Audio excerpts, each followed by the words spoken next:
Hello everybody, how are you. सभी बच्चों का स्वागत है हमारे चैनल अनुराग के क्लासेस पर। और जैसे कि आपको पता है हम लगातार पढ़ा रहे हैं क्लास 11-12 की फिजिक्स। तो आज का लेक्चर है क्लास 12 का इलेक्ट्रोस्टैटिक का सेकंड लेक्चर। पिछले लेक्चर में आपको बताया गया था चार्ज क्या होता है और काफ़ी डिसकंटिन्यूटी रही, कुछ प्रॉब्लम चल रही थी।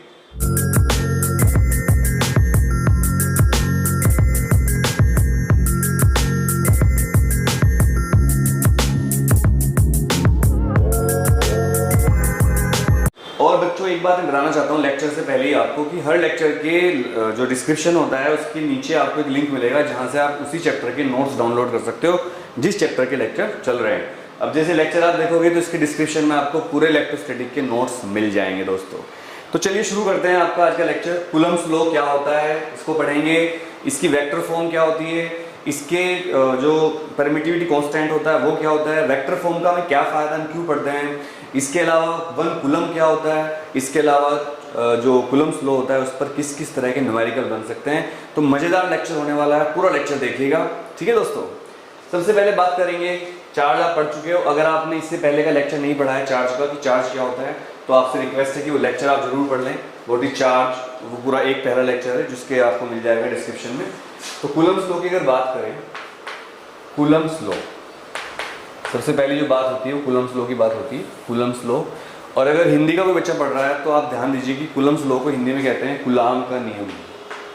कूलाम का नियम दोस्तों, यहाँ पर आपको ध्यान देने वाली बात यह है कि कूलम्ब लॉ क्या है कि जो अगर आपने क्लास 11th में या 9th में पढ़ा होगा, Newton's law of gravitation. Newton's law of gravitation में थोड़ा उसको रिवाइज करते हैं। न्यूटन्स लॉ ऑफ ग्रेविटेशन अगर आपको ये समझ में आ गया था तो ये भी वही लॉ है एक्चुअल में। न्यूटन्स लॉ ऑफ ग्रेविटेशन में दो मास थे, m1 और m2। देखो ये दो मास है, इनके बीच में अगर डिस्टेंस दे रखी है r, तो न्यूटन्स लॉ कहता है कि दोनों जो मास होते हैं जब वो एक डिस्टेंस पे रखे जाते हैं तो उनके बीच में एक फोर्स लगता है अट्रैक्शन का, और वो फोर्स जो है दोनों मास के प्रोपोर्शनल और इनके बीच की डिस्टेंस के स्क्वायर के इन्वर्सली प्रोपोर्शनल होता है। तो यहाँ पर आप ध्यान दीजिए कि जो f है that is proportional to m1 m2 और f is inversely proportional to 1/r²। Equation number first, equation number 2। तो f will be proportional to m1 m2 और नीचे आ जाएगा r²। तो यहाँ पर आप देखिए, मैं आपको इसके साथ कंपेयर करके कूलम्ब्स लॉ पढ़ाऊंगा।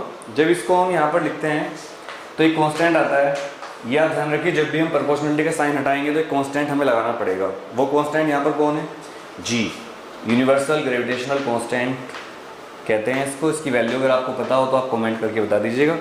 ये दोस्तों यहाँ पर हमारे पास लॉ आ जाता है, न्यूटन्स लॉ कहते हैं इसको, और इसकी यूनिट फोर्स की होती है न्यूटन।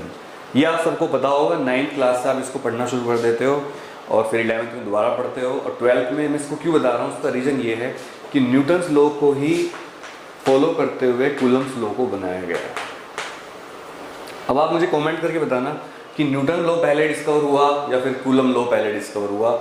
हालांकि मैं आपको बता दूं न्यूटन्स लॉ और कूलम्ब लॉ में बहुत सारे डिफरेंस हैं जो मैं आपको भी डिस्कस करने वाला हूं। अब हम कूलम्ब लॉ की बात करते हैं कि एक्चुअल में कूलम्ब लॉ क्या होता है। दोस्तों कूलम्ब लॉ की अगर बात करते हैं तो ये लॉ 2 पॉइंट चार्जेस के बीच में काम करता है। There are 2 point charges Q1 and Q2। So these are the 2 point charges Q1 and Q2। सबसे पहले आप ये सोचोगे कि what are the point charges. Point charges क्या होते हैं? पॉइंट चार्जेस का मतलब है दो ऐसे चार्ज जो बहुत छोटे साइज के हों, और जिनमें छोटे साइज का मतलब क्या है, छोटा साइज किसको मानेंगे हम। देखो अगर चार्ज की जो साइज है, चार्ज के ऊपर जो क्वांटिटी है, ऑब्जेक्ट जो है जिनके ऊपर चार्ज है, अगर वो साइज उनके बीच की डिस्टेंस के कंपैरिजन में बहुत छोटा हो तो ऐसे चार्ज को हम क्या कहते हैं, पॉइंट चार्ज कहते हैं। जब distance between the two charges is very small in comparison of the quantity held by the two bodies, then the bodies will be known as point charges when they are charged। अब मान लो मेरे पास दो ball हैं, मेरे पास अगर दो ball होंगी तो उनको मैं चार्ज बॉडी नहीं कहूँगा ना उनको पॉइंट चार्ज कहूँगा अगर वो छोटी हैं। बट अगर वो चार्ज कर दी गई हैं, इसको आप इस तरह समझिए, मेरे हाथ में दो चौक हैं इस टाइम, ये चौक यहाँ रखी हैं, अगर आपको टेबल पर दिख रही हूँ, ये यहाँ रखी हैं। अगर मैं इनको दूर ले जाता हूँ और इनके ऊपर दोनों के 1 कूलम्ब चार्ज है, तो अगर मैं इनको दूर ले जाता हूँ तो फिर ये पॉइंट चार्ज नहीं रहेंगे। पर अगर इनको मैं पास ले आता हूँ, बिल्कुल पास ले आता हूँ, then we will say they are point charges. इनको हम पॉइंट चार्ज कहेंगे जबकि इनके बीच की डिस्टेंस इनके द्वारा हेल्ड करे गए चार्ज की क्वांटिटी से बहुत ज़्यादा हो जाएगी, क्या, कम। तो दोस्तों यहाँ पर ये समझने वाली बात है कि पॉइंट चार्ज के ऊपर ये लो लगेगा, जबकि न्यूटन्स लॉ किसी भी साइज की बॉडी के ऊपर काम करता था। न्यूटन्स लॉ का बॉडी के साइज पर कोई फर्क नहीं था, वहाँ कितनी भी बड़ी ऑब्जेक्ट हो, कितना भी डिस्टेंस हो। अब आप ये समझ लीजिए कि आपके घर में दो अगर कुर्सी मेज रखी हुई हैं, उनके बीच में भी न्यूटन्स लॉ लग रहा है, लेकिन दोस्तों अगर वो कुर्सी मेज एक धरती पर रहे और एक चांद पर चली जाए तब भी उनके बीच में न्यूटन्स लॉ लगेगा। लेकिन कूलम्ब्स लॉ तभी काम करता है जब दोनों ऑब्जेक्ट हों या पॉइंट चार्ज हों, और पॉइंट चार्ज होने के लिए उनके बीच की डिस्टेंस बहुत छोटी होनी चाहिए। और अगर उनके बीच की डिस्टेंस बहुत ज़्यादा है, उस केस में दोस्तों डिस्टेंस बहुत ज़्यादा होने पर क्या करना पड़ेगा, हमें चार्ज भी बड़े लेने पड़ेंगे। तो यानी कि अगर आप चाहते हो कि कूलम्ब्स लॉ बहुत बड़ी डिस्टेंस पर भी काम करे, उस केस में आपको बड़े चार्ज यूज़ करने पड़ेंगे, और अगर आपके चार्ज बड़े नहीं हैं तब आपका कूलम्ब्स लॉ यहाँ पर काम नहीं करेगा दोस्तों। तो ये आपको समझ में आ गया। बिल्कुल कॉपी करते हुए यहाँ पर इनके बीच की डिस्टेंस को हम आर मान लेते हैं। वेक्टर फॉर्म इसके बाद पढ़ेंगे। They are two charges Q1 and Q2। बहुत ध्यान से आप समझिएगा, पूरी फिजिक्स इस पर टिकी हुई है। और बिल्कुल कॉपी करते हुए इनके बीच का जो फोर्स होगा वो अट्रैक्टिव भी हो सकता है और रिपल्सिव भी हो सकता है, ये आप ध्यान रखिएगा। इलेक्ट्रिक फील्ड तो बाद में पढ़ाएंगे। सबसे पहले आप समझिए, अगर दोनों चार्ज पॉजिटिव होंगे तो इनके बीच का फोर्स किससे लगेगा। अगर मैं इस चार्ज को फर्स्ट मानता हूँ, इस चार्ज को मैं सेकंड मानता हूँ, इस तरह देख लीजिए, this charge is first, this charge is second, तो ये वाला चार्ज इसको रिपेल करेगा इस साइड में, तो इसके फोर्स को हम कहेंगे F21। जो नाम पहले आता है उस पर लगता है, force on two due to two first. F21 का मतलब force on second charge due to first charge. देखिए ध्यान से, इसमें बहुत कंफ्यूजन होता है बच्चों को। फोर्स ऑन टू जिस पर लगा है उसका नाम पहले आएगा, सेकंड चार्ज पर लगा है तो उसका नाम पहले लिखा, और अगर ये चार्ज देखें ये इसको पुश करेगा इधर, तो इसके फोर्स का नाम रखेंगे F12 means force on first due to second. तो यहाँ पर ये आपको समझना पड़ेगा कि दोनों चार्ज जो हैं एक दूसरे पर फोर्स लगाएंगे, और इसीलिए इसको हम रिपल्सिव चार्ज कहते हैं। और अगर दोनों चार्ज एक प्लस हुआ और एक माइनस हुआ तो क्या होगा, ये चार्ज प्लस ये चार्ज माइनस, या फिर ये चार्ज माइनस या ये प्लस। और अगर ये माइनस और ये भी माइनस तो ये केस भी रिपल्सिव होगा, रिपल्सिव। ये केस भी क्या था, रिपल्सिव। और ये दो केस क्या होंगे, अट्रैक्टिव। ये केस क्या होंगे, अट्रैक्टिव। ये केस अट्रैक्टिव होंगे, प्लस माइनस माइनस प्लस और माइनस माइनस प्लस प्लस, ये क्या होंगे, रिपल्सिव केस। आपने अगर सेल पे देखा हो, जो सेल होती है हमारे घर में जो आप यूज़ करते हो रिमोट कंट्रोल में या घड़ी में, तो ये जो पॉइंट होता है ये प्लस होता है उसका, और ये पॉइंट क्या होता है, माइनस। तो अगर हम इसको उल्टा लगा देते हैं तो फिर सेल काम नहीं करती। इसका रीज़न क्या है, अगर हम उल्टा लगा देंगे तो सेल काम क्यों नहीं कर रही है, सेल का काम न करने का चक्कर क्या है, बिकॉज सेल का अगर आप उल्टा लगा दोगे तो सर्किट काम नहीं करेगा। जिस पे आप उल्टा लगा दोगे उसमें सर्किट काम नहीं करेगा, तो ये प्लस होता है माइनस होता है। तो जब दूसरी सेल लगाते हैं तो यहाँ पर उसका माइनस लेते हैं, ये देखो यहाँ प्लस से क्या जुड़ा उसका, ये इसका प्लस है इसका माइनस है, फिर प्लस फिर उसके साथ ही सीरीज हुआ कॉम्बिनेशन। और अगर पैरेलल में लेंगे, पैरेलल में क्या होता है, ये सेल है, ये सेल एक, फिर ये दूसरी सेल, फिर ये तीसरी सेल, तो ये सब प्लस है इनके, और ये माइनस माइनस माइनस, तो इनको सबको एक साथ जोड़ देंगे, इन सबको एक साथ जोड़ देंगे, तो ये बनेगा माइनस और ये बनेगा plus. This combination is known as parallel. और जब एक के प्लस को दूसरे के माइनस से फिर उसके प्लस को उसके माइनस से जोड़ते हैं तो this type of combinations are known as series combinations. तो यहाँ पर बहुत सारी चीज़ें एक्सपेरिमेंट करेंगे हम, धीरे धीरे एक्सपेरिमेंट भी करना शुरू करेंगे। मैं आपको बहुत सारे एक्सपेरिमेंट भी करूँगा फिजिक्स के।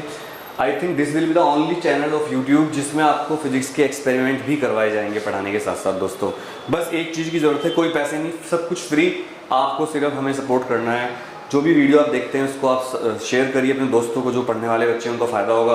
प्लस आप चैनल को सब्सक्राइब करके रखिए ताकि आपको सारे नोटिफिकेशन एकदम मिल जाएं, क्योंकि अब और ज़्यादा स्पीड से आपको लेक्चर मिलने हमारे शुरू हो जाएंगे। तो कूलम्ब्स लॉ की बात कर रहे थे, इसी न्यूटन्स लॉ को कैरी करते हुए कूलम्ब्स लॉ पढ़ेंगे। अभी मैंने आपको बताया है कि न्यूटन्स लॉ से ही कॉपी करके कूलम्ब्स लॉ, लेकिन फिलहाल मैंने आपको बताया है कि माइनस माइनस के बीच में रिपल्सन, प्लस प्लस के बीच में रिपल्शन, प्लस माइनस प्लस के बीच में अट्रैक्शन लगेगा। मतलब कूलम्बिक फोर्स जो होते हैं दे मे बी अट्रैक्टिव और repulsive both, but gravitational force में बी ओनली अट्रैक्टिव, क्योंकि ग्रेविटेशनल फोर्स रिपल्सिव कभी नहीं होते हैं। ठीक है दोस्तों, स्पेशल केस में होते हैं बट वो अभी बाद में बताऊंगा मैं आपको। ग्रेविटेशनल फोर्स भी रिपल्सिव हो सकते हैं पर वो अलग तरह की थ्योरी है जो यहाँ पर हम नहीं पढ़ रहे हैं। तो दोस्तों अब हम बात करेंगे कूलम्ब्स के नियम की। तो मैं यहाँ पर दो चार्ज ले रहा हूँ, this charge is Q1 and this charge is q2. The distance between the both charges is r. Then और ये डिस्टेंस सेंटर से ली जाती है। यहाँ पर ये कन्फ्यूजन बहुत होता है बच्चों को, भैया ये डिस्टेंस कहाँ से लेते हैं, तो तुम लोग ध्यान रखना डिस्टेंस सेंटर से ली जा रही है, चार्ज के सेंटर से डिस्टेंस को लिया जा रहा है, ना कि चार्ज के कोने से लिया जा रहा है। So according to Coulomb's law, F force between the two charges will be directly proportional to the product of the charges and inversely proportional to the square of the distance between the two charges. This equation first, this equation second. If I carry up two relations, अगर मैं इन दोनों relation को जोड़ता हूँ, इनको follow करता हूँ, तो मेरे एक रिलेशन बन जाता है नया, that is F proportional to Q1 Q2 upon R square. और जब इस रिलेशन को हम कैरी करके चलेंगे तो हमारा आएगा, इसको हटाने के लिए कांस्टेंट लगेगा, दैट कांस्टेंट लेट इज के Q1 Q2 upon R square. What I did, I just remove this proportionality sign, and after removal of this proportionality sign I put a constant k. And what is k here? I would like to clarify that the medium between the two charges is vacuum. Vacuum. यहाँ पर एक बहुत समझने वाली बात है कि vacuum हवा का उल्टा होता है. वैक्यूम का मतलब होता है जहाँ हवा ना हो. हिंदी में इसके लिए वर्ड होता है निर्वात. हिंदी के वर्ड या संस्कृत के वर्ड बहुत ज़्यादा स्ट्रॉन्ग होते हैं. निर्वात, वात मतलब हवा, निर्वात जहाँ हवा ना हो. वैक्यूम मतलब बिना हवा का. अब देखो वैक्यूम बनाया उन्होंने किस हिसाब से बनाया पता नहीं, क्योंकि इंग्लिश में हवा को एयर कहते हैं, तो एयर वैक्यूम में कोई रिलेशन नहीं है. लेकिन अगर आप संस्कृत को देखोगे तो वात मतलब हवा, निर जिसमें ना हो, जहाँ हवा ना हो वो क्या बन गया, निर्वात. तो निर्वात यानी कि वैक्यूम के लिए और हवा के लिए फिजिक्स में दोनों को सेम रखा जाता है. के की वैल्यू 1 होती है. के की वैल्यू होती है 1/4 पाई एप्सिलॉन नॉट. अब क्वेश्चन आ गया कि ये एप्सिलॉन नॉट क्या है.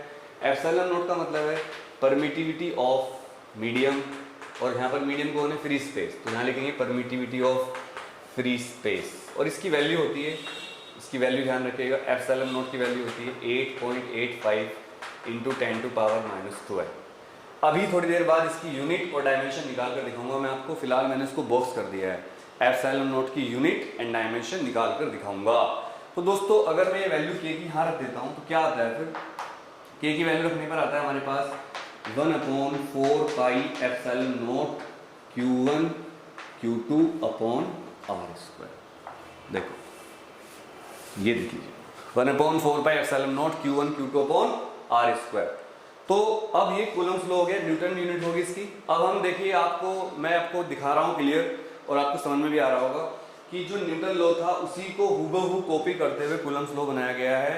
और अगर हम कंपैरिजन करें दोनों के बीच में दोस्तों, तो कंपैरिजन में पता चलता है कि M1 M2 की जगह इधर अगर है तो इधर Q1 Q2 है, R स्क्वायर इधर भी है, इधर भी है, इधर कांस्टेंट G था, इधर K. G की वैल्यू 6.67 इंटू 10⁻11 होती है, और K की वैल्यू होती है 1/4 पाई एप्सिलॉन नॉट. और इसकी वैल्यू भी अगर सोल्व कर लें हम, क्योंकि इसकी वैल्यू हम निकाल सकते हैं, तो इसकी वैल्यू सोल्व करने के बाद क्या आती है, कैसे निकालेंगे देखिए. अगर मैं पूछूँ आपसे, चलो इसको पूरा डिस्कस कर लेते हैं. ये पोर्शन हमारा कूलम्स लॉ तो मैंने बताई दिया आपको कूलम्स लॉ क्या होता है. अभी कूलम लॉ के ऊपर भी बहुत सारे डिस्कशन करने पड़ेंगे हमें, तभी समझ में आएगा. ठीक है दोस्तों, तो चलो भाई इसको नोट कर लो. अब आगे चलते हैं. कूलम्स लॉ ही अपने आप में एक बहुत बड़ी थ्योरी है. अब मुझसे तो बच्चों वो नहीं होता कि मैं बैठ कर एक स्लेट पर, जो इलेक्ट्रॉनिक स्लेट आती है वो भी मेरे पास है, बट मुझे उसमें पढ़ाने में मज़ा नहीं आता. तो मेरे पास थोड़ी फाइनेंशियल प्रॉब्लम थी, तो कैमरे की प्रॉब्लम थी, वो सोल्व हो गई है. मैंने अपने दोस्त से थोड़ा ले लिया उधार, तो अब कैमरे की प्रॉब्लम सोल्व हो गई है. अब लेक्चर बनाने की कोशिश करेंगे फटाफट. और मैं डे लाइट यूज़ कर रहा हूँ क्योंकि लाइट नहीं है अभी हमारे पास, तो डे लाइट में ही काम कर रहे हैं. तो बात कर रहे थे 1/4 pi epsilon naught. 1/4 pi epsilon naught. 1/4 pi epsilon naught की वैल्यू फाइंड करने का तरीका क्या है. 1/4 पाई तो हमें पता ही है, एप्सिलॉन नॉट की वैल्यू 8.85 इंटू 10⁻12 ये होती है. आपको तो पता होगा कि जो इस वैल्यू को हम ऊपर ले जाएंगे, इसकी डेसिमल हटेगी, 2 जीरो लगेंगी, ये 10⁻12 ऊपर जाकर 10⁻12 हो जाएगा. अब अगर सोल्व करते हैं तो क्या आता है देखिए, 100 इंटू 10⁻12, इसको ऐसे रखो. 4 पाई की वैल्यू को आप ले लो 3.14 और 885. जब इसको सोल्व करोगे, आप पूरे एक्सप्रेशन को सोल्व कर लोगे, तो आपके पास जो वैल्यू आएगी that will be 9 into 10⁻9. 1/4 pi epsilon की वैल्यू है और इसका जो यूनिट होती है वो अभी हम निकालेंगे, एप्सिलॉन नॉट की यूनिट और डायमेंशन। 1/4 बाय एप्सिलॉन नॉट की यूनिट और डायमेंशन निकालने का तरीका, F इज इक्वल टू क्या होता है, K यानी कि ये Q1 Q2 upon R square. तो आपको याद करने की जरूरत नहीं है, K को बाहर निकाल लीजिए, K की वैल्यू कितनी आएगी, F R square upon Q1 Q2। ये नीचे क्रॉस मल्टीप्लाई करोगे तो F R square Q1 Q2 नीचे आ जाएगा। तो फोर्स क्या है, फोर्स है न्यूटन मीटर स्क्वायर, नीचे coulomb coulomb coulomb square. So this is the unit of what, 1/4 pi epsilon naught, 1/4 pi epsilon naught, that is newton metre square per coulomb square is the unit of K, या फिर आप कह लीजिए 1/4 pi epsilon not. अब अगर बात करें question exam में क्या क्या आ सकता है, यहाँ तक की अगर बात करें दोस्तों, यहाँ तक की बात करने पर ये पता चलता है, अगर आप पिछले सालों के क्वेश्चन पेपर देखोगे तो उसमें पूछा गया है कि what is Coulomb's law in vector form, ये बहुत आता है। इसके अलावा what are the dimensions and unit of epsilon naught, कभी कभी पूरा के यानी कि 1/4 पाई एप्सिलॉन नॉट की वैल्यू और यूनिट भी पूछ ली जाती है। इस साल जो पेपर आया था 2020 का फिजिक्स का, वो काफ़ी टेढ़ा पेपर था, बच्चे बहुत परेशान हो गए थे, और खासकर स्पेशली सेट 3 वाले बच्चे। आप पूछना, अगर आपके पड़ोस में कोई बच्चा रहता हो फिजिक्स का जिसने 12th किया इस साल, तो उससे पूछना आपकी फिजिक्स का जो पेपर था वो कैसा था। और सेट 3 वाला हो तो फिर वो जब उससे बात करोगे तो आप उसका एकदम फेस मतलब एकदम ऐसा हो जाएगा, दर्द दिल दर्द जिगर, पेपर को देखते हुए, दिल में जगाया आपने, पहले तो मैं टॉपर था, पहले तो मैं टॉपर था, लूजर बनाया आपने, फिर इसके पेपर कह रहा है। तो ऐसा कुछ ना हो आपके साथ भी, क्योंकि अब एनटीए का जो पेपर होता है, जेई का, नीट का, और जो सीबीएसई है, जो नई एजुकेशन पॉलिसी आई है, उसके हिसाब से चीज़ें अपग्रेड होंगी। तो बहुत सारे लोगों को दिक्कत होगी इस चीज़ से, क्योंकि एक धर्रा चला रहा था, सब कुछ रटा रटा चल रहा था। अब जो नई एजुकेशन पॉलिसी है उसमें लोगों को प्रॉब्लम होगी, खासकर उन लोगों को जो रटने हिसाब से पढ़ते थे। तो भाई अच्छाई भलाई इसी में है कि हम अपने आप को अपडेट करते रहें जैसे जैसे टाइम चल रहा है। We should update our self, और उस हिसाब से मेरे लेक्चर हैं जो आप पढ़ोगे तो फिर आपको कोई भी लेवल का पेपर आ गया ना तो आपको कभी दिक्कत नहीं आएगी, ये गारंटी है मेरी, मैं आपसे प्रॉमिस कर रहा हूँ ये बात का। पूरा लेक्चर ध्यान से देखना, एक बार से दोबारा देखना, और थोड़ा दोबारा हाई स्पीड पे देख लिया करो, पहली बार में पूरा देखा करो जैसे आपको टीचर पढ़ा रहा है। और मैं आपको बोर्ड पे पढ़ा रहा हूँ, देखो बोर्ड पे लाइव पढ़ा रहा हूँ, ये नहीं कि मैं आपको स्मार्ट बोर्ड यूज़ कर रहा हूँ। स्मार्ट बोर्ड में क्या होता है, सब कुछ पहले से लिखा होता है, टीचरों को ज़्यादा मेहनत नहीं करनी पड़ती। ना मैं आपको इलेक्ट्रॉनिक स्लेट पर पढ़ा रहा हूँ कि उस पर लिखूंगा मैं, कोने में मेरा फोटो दिखता रहेगा और टीचर बुक में देख देख के लिख रहा है उसके ऊपर, ऐसे नहीं कर रहा हूँ। मैं आपके सामने बोर्ड पर आकर पढ़ा रहा हूँ, इसमें बहुत मेहनत लगती है बच्चों। जो टीचर इस तरह पढ़ाते हैं उनको पता होगा उनको कितनी मेहनत लगती है। तो भाई आप पढ़ो और आपको कोई दिक्कत आने वाली नहीं। अब आगे चलते हैं लेक्चर में। Unit and dimension of epsilon not, किस तरह निकालें unit and dimension of epsilon not, ये बहुत बड़ा क्वेश्चन है। काफ़ी बच्चों को यूनिट और डायमेंशन निकालनी नहीं आती है, ये बात बहुत ही ज़्यादा परेशानी वाली बन जाती है जब हमें यूनिट और डायमेंशन नहीं पता होती। सबसे पहले अगर बात करें दोस्तों, देखो F इज इक्वल टू दे रखा है 1/4 pi epsilon naught Q1 Q2 upon R square, ये दे रखा है। तो भाई मुझे निकालना है एप्सिलॉन नॉट, तो सबसे पहले इसके नीचे 1 रखो, क्रॉस मल्टीप्लाई करो, तो क्या मिलेगा हमें, F into 4 pi epsilon naught into R square is equal to, इधर क्या मिलेगा, Q1 Q2, ये मिले बस। दोनों चार्ज हैं, दोनों की यूनिट सेम होगी, कुलम कुलम कुलम स्क्वायर। हमें एप्सिलॉन नॉट चाहिए।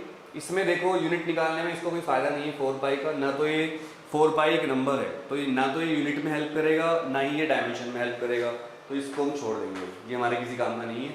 अब हमारे पास बचा F into epsilon naught into R square is equal to Q1 Q2। अगर यहाँ से एप्सिलॉन नॉट निकाल लें तो क्या आएगा, Q1 Q2 upon F into R square, Q1 Q2 upon F into R square. इसी की हेल्प से हम इसकी डायमेंशन यूनिट सब फाइंड कर सकते हैं इजीली। सबसे पहले आसान होता है डायमेंशन यूनिट फाइंड करना, तो यूनिट फाइंड करने का तरीका देख लीजिए, बहुत इजी है। चार्ज की यूनिट होती है कुलम, तो coulomb into coulomb coulomb square, force की यूनिट होती है न्यूटन और इसकी होती है डिस्टेंस की मीटर स्क्वायर। तो दोस्तों क्या बनी यूनिट, कुलम स्क्वायर पर न्यूटन मीटर स्क्वायर। इसी को किसी किसी बुक में ऐसे लिखा होता है -2 लगाकर, वो भी आप कर सकते हो। इसको हम ऐसे लिख सकते हैं कूलम स्क्वायर न्यूटन, नीचे है न्यूटन का एक ही है तो न्यूटन इनवर्स और मीटर -2, ये भी इसकी यूनिट बन जाएगी दोस्तों। सो आपने देखा बहुत इजी है यूनिट फाइंड करना किसी भी फिजिकल क्वांटिटी की, उसके फॉर्मूले का आपको पता होना चाहिए और आप इजीली यूनिट फाइंड कर सकते हैं। क्लियर, कोई दिक्कत तो नहीं है। अब अगर मैं देखूं कि इसकी डायमेंशन कैसे फाइंड करेंगे, तो डायमेंशन फाइंड करने में थोड़ी सी मेहनत लगेगी, है ना। मैं पानी पी लूँ जरा। डायमेंशन फाइंड करने में थोड़ी सी मेहनत लगती है क्योंकि चार्ज की डायमेंशन बहुत सारे बच्चों को पता नहीं होती है कि चार्ज की डायमेंशन क्या होती है, और इसमें और भी सारी फिजिकल क्वांटिटी आ सकती हैं। तो चलो भाई कोई दिक्कत नहीं है।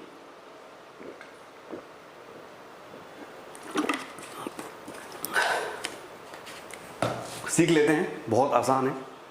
देखो कूलम्स लॉ की इतनी बड़ी लेक्चर होगा तो अगर आप इसको ढंग में पढ़ लोगे। कुछ बच्चे कह रहे हैं भैया स्लो है, हाँ भाई स्लो है, शुरू में दिक्कत थी बहुत सारी, अब धीरे धीरे सोल्व कर रहा हूँ। लॉकडाउन चल रहा है, बहुत सारी प्रॉब्लम्स आपको पता होगा। तो भाई देखो डायमेंशन फाइंड करते हैं। मैंने यहाँ से एप्सिलॉन नोट निकाल रखा है, इसी की यूज़ करेंगे। इसको मैं बॉक्स कर देता हूँ, एप्सिलॉन नोट को हमारे काम आएगा। अभी ये हमने बॉक्स कर दिया। एप्सिलॉन नोट की डायमेंशन निकालनी है तो क्या होगा, Q1 Q2 की डायमेंशन, मतलब Q दोनों चार्ज हैं तो Q स्क्वायर की डायमेंशन। ये ब्रैकेट जो होता है बड़े वाला, इसका मतलब डायमेंशन। मैंने आपको डायमेंशन वाला चैप्टर पढ़ा दिया है, 11th के प्लेलिस्ट में देख लेना। अगर कहीं लिखा है पप्पू के ऊपर ये वाला ब्रैकेट तो इसका मतलब होता है पप्पू की dimension, means dimension of Pappu, ये आप समझ सकते हैं। इसके अलावा नीचे देख सकते हैं F है फोर्स की डायमेंशन, और भाई R स्क्वायर की डायमेंशन। सो भाई तुम लोग बहुत इजी कर सकते हो। चार्ज की डायमेंशन मैंने बताई है, हमेशा आपको चार्ज की डायमेंशन याद करने की जरूरत नहीं है। चार्ज की डायमेंशन, मेरा नाम याद रख लो, अनुराग त्यागी। अनुराग त्यागी, अनुराग त्यागी के इनिशियल्स ले लो AT। So this will be the dimension of charge. कितना इजी है, मजा आया। तो Q 80 डायमेंशन हुई, 80 इसका स्क्वायर हो गया। फोर्स की डायमेंशन MA MLT-2, और R स्क्वायर की डायमेंशन L स्क्वायर, ये हो गया। इसको आप सोल्व कर सकते हैं इजीली। सोल्व करने के बाद आपको पता चल जाएगा कि इसकी डायमेंशन क्या होगी, बहुत इजीली तरीके से आपको समझ में आ जाएगा। तो देखो इसकी डायमेंशन होगी यहाँ पर A स्क्वायर T स्क्वायर ऊपर वाले की, नीचे M, और भाई देखो ये L और L स्क्वायर, तो L क्यूब हुआ, L क्यूब और T-2। अब आपको कुछ नहीं करना, आपको सबको एक साथ इकट्ठा करके लिखना है और आपका आंसर आ जाएगा। तो भाई देखो M माइनस हो जाएगा ऊपर जाकर, सबसे पहले M लिखते हैं A L, L यहाँ पर क्यूब है, ऊपर जाकर माइनस क्यूब हो जाएगा। T स्क्वायर है ऊपर जाकर प्लस हो जाएगा T⁴, और A as it is A square. So this is the dimension formula of किसका, एप्सिलॉन नोट। डायमेंशन और डायमेंशन फॉर्मूले में डिफरेंस होता है दोस्तों। अगर आपको डिफरेंस नहीं पता कि डायमेंशन और डायमेंशन फॉर्मूले में क्या डिफरेंस होता है, तो आप मेरा डायमेंशनल वाला लेक्चर देखना, इसमें मैंने डायमेंशन निकालनी सिखाई है। तो आपको बड़ा मजा आएगा उस लेक्चर को देखने में, और आपको पता चल जाएगा कि डायमेंशन और डायमेंशन फॉर्मूले में क्या चेंज है। और अगर आपको किसी को पता हो कि what is the difference between dimension and dimensional formula, तो आप कमेंट करके बताइएगा भैया ये डिफरेंस है इसके बीच में, ठीक है। तो भाई हमने सीख लिया पूरा कूलम्स लॉ। अब बात करेंगे दोस्तों कूलम की डेफिनेशन क्या होती है, व्हाट इज 1 कूलम, ठीक है, 1 कूलम। उसके बाद पढ़ेंगे कि what is Coulomb's law in vector form, और इसका मतलब क्या है, वेक्टर फॉर्म को हम क्यों सीखते हैं, वेक्टर फॉर्म का मतलब क्या है, वेक्टर फॉर्म निकालने की जरूरत ही क्या पड़ी हमें, वो सब हम चीजें सीखेंगे इसी लेक्चर में। तो चलिए शुरू करते हैं आगे लेक्चर। अरे पढ़ने वालों, अरे पढ़ने वालों, ध्यान दिखा लो, ध्यान दे दो पढ़ाई में। इस बार तो सेशन वैसे ही लेट हो गया काफी, तो सिलेबस पूरा करेंगे, कोई दिक्कत नहीं है। सिलेबस पूरा करेंगे, बिल्कुल जान लगा देंगे पढ़ाने में। आप लोगों का सपोर्ट रहना चाहिए बस। What is 1 coulomb, what is 1 coulomb, coulomb, coulomb, ऐसा लगता है कोलंबिया पढ़ रहा हूँ, कोलंबिया। व्हाट इज 1 कूलम, ये क्वेश्चन है मेरा, व्हाट इज 1 कूलम। तो इसकी डेफिनेशन भी आपको बिल्कुल याद करने की जरूरत नहीं, इसकी डेफिनेशन पढ़ने का तरीका बहुत इजी है। अरे पढ़ने वालों, कोई भी डेफिनेशन याद मत करना, समझना। मैं आपसे हमेशा कहता हूं, जो कहे रट लो, तुम वहां से कट लो। अरे पढ़ने वालों, रट रट कर कामयाबी नहीं मिलेगी, रट रट कर कामयाबी नहीं मिलेगी, सीख लो तो दुनिया में बहुत कुछ कामयाबी मिलेगी। दोस्तों, कूलम्स लॉ को पढ़ने का तरीका बहुत इजी है। कैसे? आपको सिंपल सा करना है, F इजिकल टू होता है 1/4 pi epsilon naught Q1 Q2 upon R square, ये होता है F इजिकल, ये फोर्स की वैल्यू। इसके बाद आपको इसकी वैल्यू बता रखी है हमने, इसकी वैल्यू होती है 9 × 10⁹ Q1 Q2 upon R square. अब हम 1 कूलम को डिफाइन करने वाले हैं। अगर हम Q1 और Q2 की वैल्यू को लिखें, if Q1 equal to 1 coulomb, Q2 equal to 1 coulomb, वाह, सिमिलर चार्ज लिए हमने, R इजिकल टू 1 मीटर, उस केस में ये दो चार्ज रखे हुए हैं, इन दो चार्ज के बीच में ये भी 1 कूलम का चार्ज है, ये भी 1 कूलम का चार्ज है। The distance between these two charges is 1 metre, then force applied between these two charges will be equal to 9 × 10⁹ Q1 value is 1, Q2 value is 1 upon R square that is 1। तो यार ये सब तो 1 1 हुआ, तो क्या हुआ 9 × 10⁹ न्यूटन। तो भाई F की वैल्यू आ गई 9 × 10⁹ Newton. So it is found that, ये हमने प्रूव कर दिया। अरे पढ़ने वालों, अरे पढ़ने वालों, हमने प्रूव कर दिया कि अगर दो 1 कूलम के चार्ज 1 मीटर की डिस्टेंस पर रखे हो तो उनके बीच में लगता है force 9 × 10⁹ Newton. So how can we define 1 coulomb by this definition? 1 coulomb is the charge, if 1 coulomb is the charge when two 1 coulomb charges are kept at a distance of 1 meter and they experience a force of 9 × 10⁹ Newton of repulsion. Because we have taken both the charges plus plus plus, so it is clear by the diagram, or it is clear by the theory, then the force between the two charges will be of repulsive nature. So what is 1 coulomb? 1 coulomb is the charge, like that it will, two 1 coulomb charge will experience a force of 9 × 10⁹ Newton when they are kept at a distance of 1 meter apart, and the force will be of repulsive nature. The force will be of repulsive nature. So I think it is clear to everybody, कि समझ में आ रहा है सबको? तो भाई ये हमने आपको 1 coulomb की डेफिनेशन बता दी है। अब इस लेक्चर का इंपॉर्टेंट पार्ट शुरू होने वाला है, and that important part is vector form of Coulomb's law. तो चलिए शुरू करते हैं, Coulomb's law in vector form. इसको आप नोट करते रहिएगा, या तो बाद में वीडियो को पॉज कर करके आप नोट कर सकते हो, कोई प्रॉब्लम की बात नहीं है। तो Newton's Coulomb's law in vector form. सबसे पहले क्वेश्चन ये आता है हमारे ब्रेन में कि भाई वेक्टर फॉर्म में क्यों पढ़ रहे हैं कूलम्स के लॉ को, कि जब हमने एक बार लॉ पढ़ लिया है तो what is the need of Coulomb's law to study in vector form?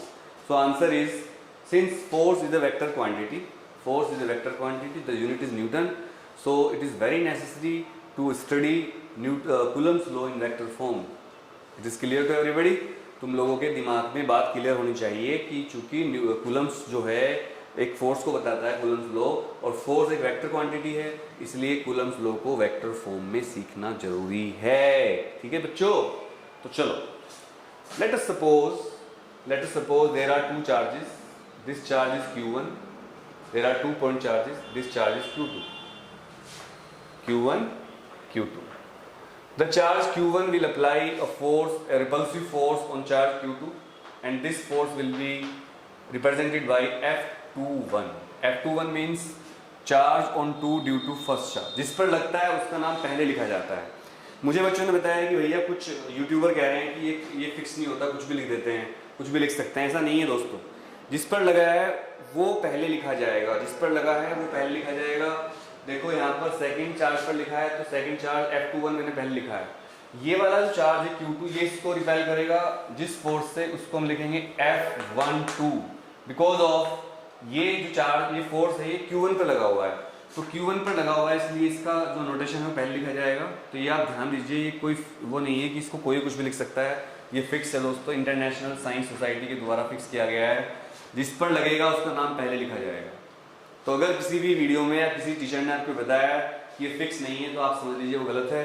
क्योंकि ये फिक्स है और इसको इंटरनेशनल साइंस सोसाइटी ने एक्सेप्ट किया है कि हाँ ये लिखेंगे हम। ऐसे तो फिर कुछ भी फिक्स नहीं रहेगा, जैसे हर गांव की यूनिट अलग अलग होती है, पर हम टेम्परेचर को किससे नापते हैं, केल्विन से इंटरनेशनली, वैसे हम क्या नापते हैं, सेल्सियस से। तो भाई इनके बीच की डिस्टेंस का जो वेक्टर है, डिस्टेंस है वो आर है, आर मान लो। लेकिन अब इनके पोजीशन वेक्टर की बात करते हैं, what are the position vectors. मैं एक बात करूंगा एफ R12 की और एक बात करूंगा मैं R21 की। ये दोनों मैग्नीट्यूड में सेम है, लेकिन R12 और R21 क्या है ये आपको समझना पड़ेगा। What is R12 and R21? R12 is unit vector from Q1 to Q2, मतलब Q1 से Q2 तक जब फोर्स लगेगा तो जो यूनिट वेक्टर बनेगा उसको लिखेंगे R12 यूनिट वेक्टर। इसको आप समझ लीजिए, unit vector from Q1 to Q2, ये बहुत इंपॉर्टेंट बात है, इसको आप समझ लीजिए बस। और R21 यूनिट, कुछ टीचर अपने फायदे के लिए, अपने इजीनेस के लिए इसको मिक्स कर देते हैं, कुछ भी लिख लो, ऐसा नहीं है दोस्तों। और इसको आप R12 या R21 भी नहीं लिख सकते, इसके ऊपर आप वेक्टर भी नहीं लगा सकते, फिक्स चीज़ें हैं, इनको हम चेंज नहीं कर सकते। तो यूनिट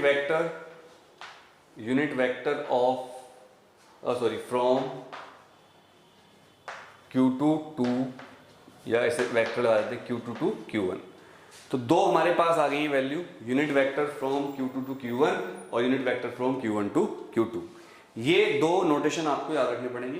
अब हम निकालेंगे फोर्स, इन पर जो लग रहे हैं उन फोर्स की वैल्यू हम फाइंड करने की कोशिश कर रहे हैं। सबसे पहले मैं लिखूंगा F12। F12 का मतलब मैंने आपको बता दिया, जिस पर लगेगा उसका नाम पहले लिखेंगे। तो F12 का मतलब क्या है, force on first due to second, ये आप ध्यान रखिएगा। F12 का मतलब है force on first due to second, और इसकी वैल्यू क्या लेंगे F12 की, 1/4 pi epsilon naught Q1 Q2 upon R square, और वेक्टर क्या लेंगे, दूसरे वाला वेक्टर R21, क्योंकि इस पर ये वेक्टर जो है और ये यूनिट वेक्टर है, तो इसके ऊपर आप ये वाला एरो लगा सकते हो, ये लगा सकते हो, ये यूनिट वेक्टर का साइन होता है, कैप बोलते हैं इसको। बस ध्यान रखिएगा कि F12 निकालते हुए दोस्तों आपको यहाँ R21 लेना है। सिमिलरली इक्वेशन फर्स्ट, सिमिलरली अगर बात करें, हम निकालते हैं F21 का मतलब force on 2 due to first, second पर फर्स्ट की वजह से फोर्स, तो उसको हम क्या लिखेंगे, 1/4 pi epsilon naught Q1 Q2 upon R square into R12, equation number second. If I say you that equation number 1 and 2 both are representing Coulomb's law in vector form, actually equation 1 and 2 both are representing Coulomb's law in vector form, तो आप लिख दीजिए equation 1 and 2 both are representing Coulomb's law in vector form में Coulomb's law को represent कर रही है। बस हो गया काम। अब हम इसके थोड़े से फायदे नुकसान देखेंगे। कूलम्स लॉ में पढ़ने के फायदे नुकसान होते हैं बहुत सारे, वो हम पढ़ लेते हैं। आप इसको नोट कर लीजिए, कूलम्स लॉ आपको आज के बाद फिर कभी दिक्कत नहीं करेगा, मुझे ऐसी उम्मीद है आपको समझ में आ गया होगा। यही वेक्टर फॉर्म कूलम्स लॉ की। दो बातें यहाँ पर ध्यान रखनी है आपको मेनली। एक तो ये जो आप निशान लगाते हो F12 और F21, इनको समझ लीजिए, क्योंकि मुझे ऐसा पता चला है कि कुछ यूट्यूबर्स ने, टीचर्स ने बच्चों को बताया है कि इसका कोई फर्क नहीं पड़ता, इसका बहुत फर्क पड़ता है। 1-2 का याद रखिएगा, स्टैंडर्ड यही है कि जिस पर फोर्स लग रहा है उसका नाम पहले लेंगे हम। F12 का मतलब है force on first charge due to second charge. मैं यहाँ लिख देता हूँ, F12 का मतलब क्या है, force on Q1 due to Q2। ये फिक्स है, इसको साइंटिस्ट ने एक फिक्स कर लिया है कि हम ऐसे लिखेंगे। और F21 का मतलब क्या है दोस्तों, F21 का मतलब है force on Q2 due to Q1, बस ये आप ध्यान रखिएगा। और R12 unit vector of Q1 from Q1 to Q2, R21 unit vector from Q2 to Q1। ये फिक्स होते हैं, इनको हम चेंज नहीं कर सकते। और जब आप F12 निकाल रहे हो तो आपको R21 यूज करना है, और जब आप F21 निकाल रहे हो तो आपको R12 यूज करना है। अब इनके बीच में रिलेशन देखेंगे कि इनके बीच का रिलेशन क्या है, क्योंकि इनके बीच का रिलेशन देखना बहुत जरूरी है हमारे लिए, अदरवाइज तो पूरा हो जाएगा गड़बड़। तो बेनिफिट्स या significance of Coulomb's law in vector form, इसको मिटा देता हूँ, समझ में आ गया होगा आप लोगों को, है ना। चलिए शुरू करते हैं इसको। बिना ब्रेक के लाइव लेक्चर रिकॉर्ड कर रहा हूँ बच्चों, कोई ब्रेक नहीं है बीच में। मेरा जो कैमरा है इसमें पॉज का बटन भी नहीं है दोस्तों, और ये वीडियो मैं बिना एडिटिंग के डालूंगा क्योंकि ये बड़ी हैवी वीडियो है और मेरे कैमरे में 1 घंटे की वीडियो करीब 10 GB की हो जाती है, इतना हैवी इसमें फॉर्मेट है। तो इसके मेरे पास इसके एडिट करने का ऑप्शन नहीं बचता, मतलब हो जाएगा लेकिन मेरे पास मोबाइल का एडिटर है, कंप्यूटर एडिटर नहीं है, बिकॉज कंप्यूटर ही नहीं है। तो भाई अभी मैं इसको बिना एडिटिंग के डालूंगा डायरेक्ट, इसलिए लगातार पढ़ा रहा हूँ, बीच में कोई ब्रेक या गैप नहीं है, ठीक है। सिग्निफिकेंस, बात करते हैं सिग्निफिकेंस, क्यों करते हैं ऐसा, क्या फ़ायदा होता है हमें वेक्टर फॉर्म में पढ़ने की। देखिए बहुत इंपॉर्टेंट सी बात बता रहा हूँ, इसको आप समझिएगा। ये दो चार्ज हैं Q1 and Q2। Q1 charge will repel charge Q2 by applying a force and the force will be given by F21. F21 means force on 2 due to first. मतलब Q1 का जो फोर्स लगा हुआ है Q2 के ऊपर वो force F21 है। इसी तरह दोस्तों Q2 will apply a force on Q1 and this force will be given by F12 means force on first due to second. अब बात ये आती है कि इनका मतलब क्या है। देखो पहली बात यह है कि जो R12 होता है वो -R21 होता है दोस्तों, बिकॉज देखो आप ध्यान देखो कि Q1 और Q2 की पोजीशन फिक्स है, तो इनके पोजीशन वेक्टर का मैग्नीट्यूड सेम आएगा। मतलब मैं R12 को वेक्टर मानता हूँ, R21 को भी वेक्टर मानता हूँ, ये इनकी मैग्नीट्यूड सेम है दोस्तों। और इनका मैग्नीट्यूड कितना है R। What is the magnitude R, जो हमने यहाँ से यहाँ तक डिस्टेंस लिए that is the magnitude R। ये तो यानी कि हम ये लिख सकते हैं कि जो R12 है that is minus of R21। It implies F12 will be equal to minus of F21। Clear. और अगर मैं इसको इधर ले आऊं तो क्या आएगा, F12 इधर आकर प्लस हो जाएगा, F21 इज इक्वल टू 0, लेकिन ये इसका अपोजिट है तो ये 0 आ गया। इसका मतलब ये दोनों जब इक्वल एंड अपोजिट हैं तो इसका मतलब जो कूलम्बिक फोर्स होते हैं they are of conservative nature. मतलब since F12 plus F21 is 0, it implies that for a closed loop the net force working will be 0, means coulombic force are of conservative nature। अगर आपको किसी को पता हो conservative force क्या होते हैं तो आप प्लीज कमेंट करके बताइएगा। It implies coulombic forces are of conservative nature, are of conservative nature. इससे पता चल रहा है कि कूलम्बिक फोर्स कंजर्वेटिव नेचर के होते हैं। क्यों? क्योंकि एक क्लोज लूप में अगर एक क्लोज लूप हो जाता है, एक क्लोज पाथ में जो नेट फोर्स, जो नेट वर्क डन होगा वो कितना हुआ, 0। या आप ये भी कह सकते हो if the work done by a force or by the sum of forces does not depend on the path followed then such type forces are known as conservative forces. तो ये बात यहाँ पर क्लियर समझ में आ रही है आपको कि इलेक्ट्रोस्टैटिक फोर्स होते हैं एक लूप में 0 होते हैं। दूसरी बात ये कंजर्वेटिव फोर्स होते हैं, ये भी क्लियर हो गया है। तीसरी बात F12 प्लस F21 का वेक्टर सम 0 होगा, ये बात भी आपको क्लियर हो गई है। और मैंने आपको ये भी एक्सप्लेन कर दिया है कि भाई जो 1 कूलम होता है उसकी डेफिनेशन निकालने के लिए Q1 Q2 को 1 कूलम मान लेते हैं और उनके बीच की डिस्टेंस को 1 मीटर मान लेते हैं और उनके बीच का फोर्स निकलता है फिर कितना, 9 × 10⁹ Newton. It implies that 1 coulomb is the charge held by an object when they will experience a force of 9 × 10⁹ Newton when they are kept at a distance of 1 meter।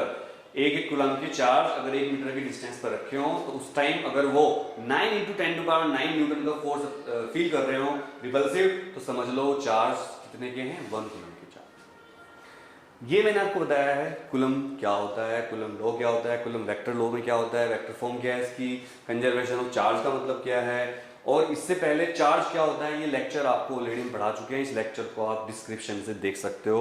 उस लेक्चर को मैं आपसे recommend करूंगा कि इस lecture को देखने से पहले या देखने के बाद उस लेक्चर को आप जरूर देखें कि चार्ज के बारे में मैंने आपको कितनी तरीके से, एक 30-40 मिनट का लेक्चर है, उसमें चार्ज के बारे में बहुत ही डिटेल पढ़ाया गया है और कुछ न्यूमेरिकल भी सोल्व किए गए हैं। दोस्तों थ्योरी के बाद नंबर आ गया है कि हम न्यूमेरिकल सोल्व कर लें कुछ इस पर बेस्ड, जो कि कूलम्स लॉ पर बेस्ड होंगे। तो मैं आपको बताऊंगा बोर्ड में आने वाले वो न्यूमेरिकल जो हर साल आने के चांस रहते हैं। इसके अलावा मैं आपको ये भी बताऊंगा कि जेईई में और नीट में इस चैप्टर से, इस टॉपिक से कौन कौन से न्यूमेरिकल आपको मिल सकते हैं। तो चलिए भाई इसको शुरू कर लेते हैं। Numericals based on Coulomb's law, numericals based on Coulomb's law, उसको पढ़ लेते हैं।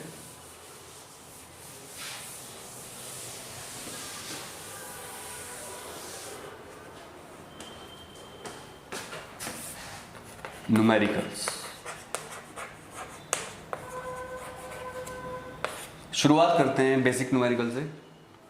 एग्जाम्पल फर्स्ट, कूलम लॉ पर बेस्ड होगा।